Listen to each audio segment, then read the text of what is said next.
জানো তো, পমফ্রেট মাছ আমার ভীষণ ফেভারিট একটা মাছ।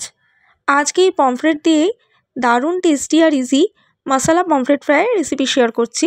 ঝটপট রেসিপিটা দেখে নাও। এর জন্য 4টে মিডিয়াম সাইজের পমফ্রেট মাছ নিয়ে ভালো করে ধুয়ে কাট করে নিচ্ছি, যাতে মশলাটা খুব ভালো করে ঢুকে যায়।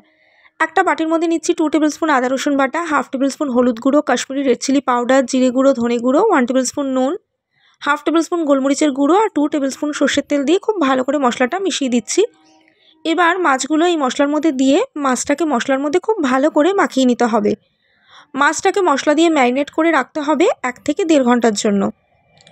1 থেকে 1.5 ঘন্টা হয়ে যাওয়ার পর একটা প্লেটের মধ্যে নিচ্ছি 3 টেবিল স্পুন বেসন, 2 টেবিল স্পুন সুজি, 1/2 টেবিল স্পুন গোলমরিচের গুঁড়ো আর 1/2 টেবিল স্পুন নুন নিয়ে খুব ভালো করে মিশিয়ে দিচ্ছি। এবার মাছগুলোকে এই বেসনের মধ্যে খুব ভালো করে কোট করে নিয়ে কড়াইতে বেশ কিছুটা পরিমাণ সাদা তেল গরম করে মাছগুলোকে দিয়ে দিচ্ছি। মাছগুলোকে দুপিঠ থেকে বেশ লাল করে সমস্ত মাছগুলো এইভাবে ভেজে তুলে নিলেই দারুণ টেস্টি মশলা পমফ্রেট ফ্রাই একদম রেডি। বানিয়ে জানিও কেমন লাগলো।